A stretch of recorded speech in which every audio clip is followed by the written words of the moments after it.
যুবক ভাই, আমি হাত জোর করে বলি, দোস্ত আমার, আমি এটুকু অনুরোধ করলাম, আব্বা তুমি কিংবা আমি সবাই ভাবলাম যে বক্তার এখন অনেক জনপ্রিয়তা, অনেক মানুষ হয়, অনেক মানুষের ওয়াজ হনে ইতান দিয়ে কিছু হইতো না,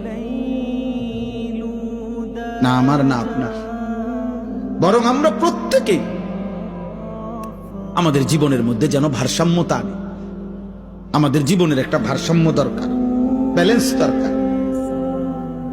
আমাদের জীবনের একটা ভারসাম্যতা আল্লাহ তাআলা বারবার বলছে, কোরআন বারবার বলছে, রাসূলুল্লাহ সাল্লাল্লাহু আলাইহি ওয়াসাল্লাম বারবার বলছে, বান্দা শোনো, আল্লাহ বলছে বান্দা দুনিয়া আমি দিছি, তো তুমি এমন করতেছো কেন? এই হাসি, এই কান্না, এই রোদ, এই বৃষ্টি, এই আলো, এই বাতাস, এই আকাশ, এই জমিন, এই রাত্র, এই দিন, এই উপার্জন, এই ক্ষেত, এই ফুল, এই ফল, এই ফসল, স্ত্রী নামের এই মহিলা, মা নামের ওই মহিলা, বাচ্চা নামের এই সন্তান, তোমার দেহ, তোমার শরীর, তোমার সব আয়োজন তো আমার দেওয়া, তো সব কার?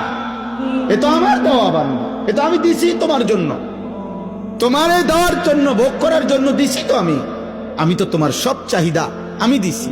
মাকে দেখলে তোমার কলিজায় একরকম মনে হয়, তোমার স্ত্রীকে দেখলে তোমার দিলে ভিন্ন রকম মনে হয়, এই ভিন্ন রকম অনুভূতি তা আমি দিছি। আমি যদি এক করে দিতাম, দুজনরে যদি মা মনে হইতো, কথা বলে না, মা আর বিবি যদি দুজন মা হয়ে মনে হইতো, অথবা মা আর বিবি দুজনকে যদি বিবি মনে হইতো, ও মিয়া কি হইতো তখন? এই সংসার চলতো, এই দুনিয়া চলতো, যে মাকে মনে যা মনে হয় তা স্ত্রীকে তাই মনে হয়, অথবা স্ত্রীকে যা মনে হয় মাকেও তাই মনে হয়। নাউজুবিল্লাহ। তাহলে আল্লাহ তাআলা বলেন, বান্দা প্রতি মিনিট, প্রতি সেকেন্ড আমি তোমার জিন্দেগির প্রতি অবস্থার এই পরিবর্তন, এই কায়নাতের এই বর্ণাঢ্য আয়োজন, এ তো আমার দেওয়া।